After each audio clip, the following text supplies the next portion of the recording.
Welcome to Shifa healthy kitchen. இன்றைக்கி 5வது நாளாக தயிர் சாதம் பண்ணியிருக்கோம். எப்படி தயிர் சாதத்தை டிஃப்ரெண்ட்டாக பண்ணுறோம், ஈஸியாக அதுக்கு ஒரு தொட்டுக்கரை வச்சும் பண்ணலாம் அப்படிங்கிறத பார்க்கலாம் வாங்க. ஹாய் விவர்ஸ், இன்றைக்கி பார்த்திங்கன்னா நம்ம 5வது நாளாக ஒரு சூப்பரான ரெசிபி பண்ண போகிறோம். தயிர் சாதம் தான். ஆனால் தயிர் சாதம் பார்த்திங்கன்னா எல்லாருக்கும் தெரியும். ஆனால் இது கொஞ்சம் டிஃப்ரெண்ட்டாக 300 கிராம் ரைஸ் எடுத்துருக்கிறேன். 4 கப்பு இதில் நம்ம தண்ணி சேர்க்க போகிறோம். அதில் 2 கப்பு பால், ஆவியன் பால். உங்களுக்கு வீட்டில் என்ன பால் இருக்கோ அந்த பால் நம்ம ஊற்றிக்கலாம். அது மாதிரி 2 கப்பு ரைஸ் எடுத்ததில் களைஞ்சி ஊற வச்சுருக்கிறேன். ரொம்ப நேரம் ஊற வைக்கணும். இப்போ தான் ஒரு 5 நிமிஷம் நல்லா அவ்வளோதான் இருக்கும். நல்லா களைஞ்சிட்டு ஊற வச்சுட்டு பால் அளந்து எடுத்தேன், அவ்வளோதான். அதுக்கு தேவையான உப்பு போட்டுட்டு நம்ம செக்கி குயிக் லிட்டு வச்சு மூடிடுறோம். அதுக்கப்புறம் தாளிக்கிறதுக்கு என்னெல்லாம் பண்ணுறோங்கிறத நம்ம பார்ப்போம். ஸ்டவ் ஆன் பண்ணிவிட்டு ப்ரெஷ் பண்ணுறோம், லாக் போடுறோம். இப்போ டர்போ வந்ததும் நான் இது கொஞ்சமாக வச்சு கொஞ்சம் உயரமான குக்கரில் வச்சுருக்கேன். 20 சூப்பர் கை. ஏன் அப்படின்னா பால் பொங்குற தன்மை இருக்குது. அதனால ரொம்ப சின்னதில் குட்டையாக வச்சிட்டோம்னா அந்த மூடியிலலாம் ஒட்டுனாலும் ஒட்டும். அதனால நான் உயரமான குக்கரில் வச்சுருக்கிறேன். ஒட்டவே செய்யாது. நான் எடுத்ததுக்கப்புறம் மூடியே உங்களுக்கு எடுத்து காட்டுறேன். அடுப்பத்தை வச்சு அடுப்பு ஃபுல்லில் வச்சுருக்குறோம். அது மாதிரி சாஃப்ட் வந்ததும் அடுப்பை சிம்மில் போடணும். இப்போ நம்ம எப்பயுமே டர்பா வந்ததும் ஆஃப் பண்ணிடுவோம். ஆனால் இப்போ சாஃப்ட் வந்ததும் அடுப்பை சிம்மில் போட்டு ஒரு 2 மினிட்ஸ் அடுப்பை ஆஃப் பண்ணிடலாம்.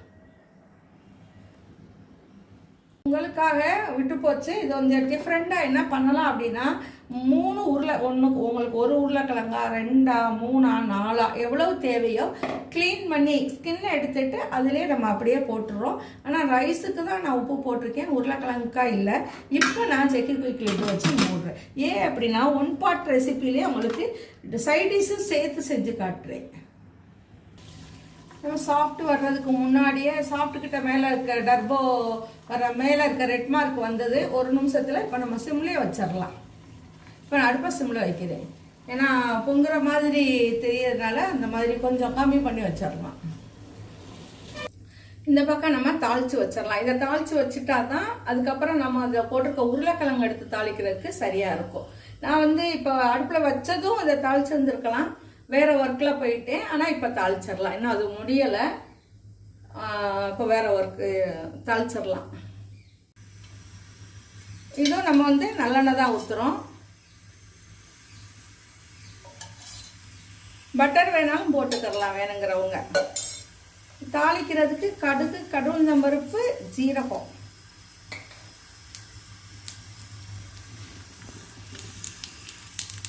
அடுப்பை சிம்மில் வச்சுக்கலாம். கருவேப்பிலை, இஞ்சி. இந்த கருவேப்பிலை, இஞ்சி இதெல்லாம் பார்த்தீங்கன்னா உங்களோட டேஸ்ட்டை பொறுத்து கூட்டிக்கிறலாம், குறைச்சிக்கலாம். காரத்துக்கு பச்சை மிளகாய், நான் பச்சை மிளகாய் போடல. 3 பச்சை மிளகாயை பொடிசா கீறி வச்சிருக்கேன். இது பாதி வதங்கினது இந்த பக்கம் வச்சுட்டு நெடக்கடலை, முந்திரி பருப்பு அந்த சூட்லேயே அது ரோஸ்ட் ஆனால் போதுமானது. எண்ணெயில் பொரியணும் அப்படிங்கிறது இல்லை. விருப்பம் இருந்தால் நீங்கள் எண்ணெயில் பொரிச்சுக்கலாம். நெய் ஊற்றுறீங்க, பட்டர் போடுறீங்கன்னா பண்ணிக்கலாம். இது பாருங்க, டர்போ வந்துருச்சு. நான் சிம்மில் போட்டு டர்போ வர வச்சேன். நான் இப்போ அடுப்பை ஆஃப் பண்ணிட்டேன். இப்போ போனோன்னா ஓப்பன் பண்ணி உருளைக்கிழங்கு எடுத்துட்டு அது தனியாக மசியல் பண்ணலாம். கொஞ்சம் ஆற விட்டுட்டு நம்ம அதை தாளித்து ஊற்றலாம். தாளிச்சதை எடுத்து தனியாக வச்சிடலாம். நமக்கு இவ்வளோ வதங்கினது போதுமானது. ரொம்ப போட்டு முருகக்கூடாது. இப்போ நான் அடுப்பை ஆஃப் பண்ணிடுறேன். ஏன் அப்படின்னா பெருங்காயத்தூள் போட போகிறோம்.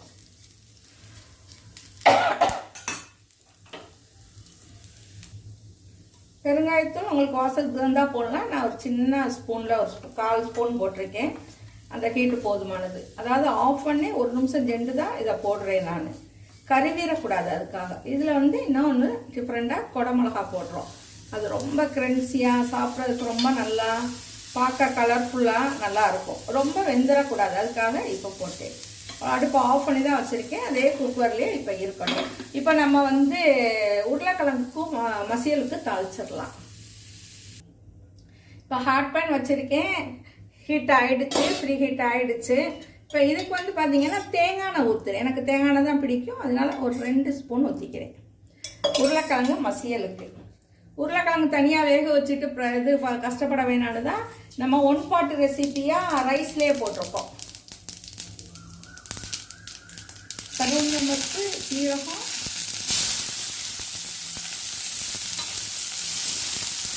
வெங்காயத்தை நல்லா ரோஸ்ட் பண்ணிவிட்டு மசாலா பொடி சேர்த்துக்கலாம். அடுப்பு இப்போ சிம்மில் வச்சுட்டேன். ப்ரீஹீட் ஆகுற வரைக்கும் அடுப்பு நம்ம ஃபுல்லில் தான் வச்சுருக்கோம். பாருங்கள், நல்லா ரோஸ்ட் ஆகிடுச்சு. இதுக்கு மேலே தேவையில்லை, நான் ஹீட்லேயே வேறு இருக்கும். நம்ம உருளைக்கிழங்கு அதில் மசித்து போடுற வரைக்கும் பெருங்காயத்தூள்,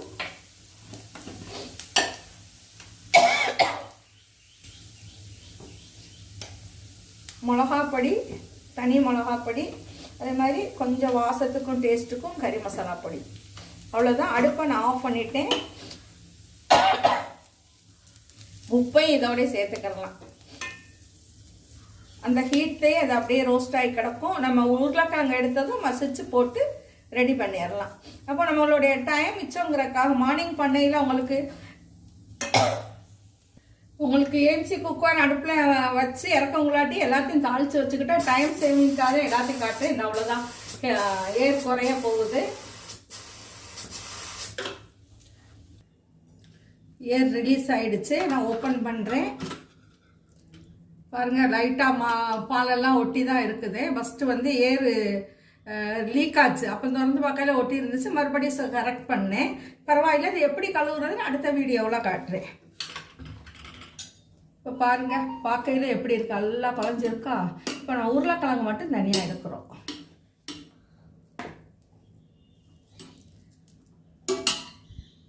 உருளைக்கிழங்கு மட்டும் தனியாக எடுத்தாச்சு. இது 1-2 சாதம் ஒட்டி இருக்குது, அதை நம்ம எடுத்துடலாம்.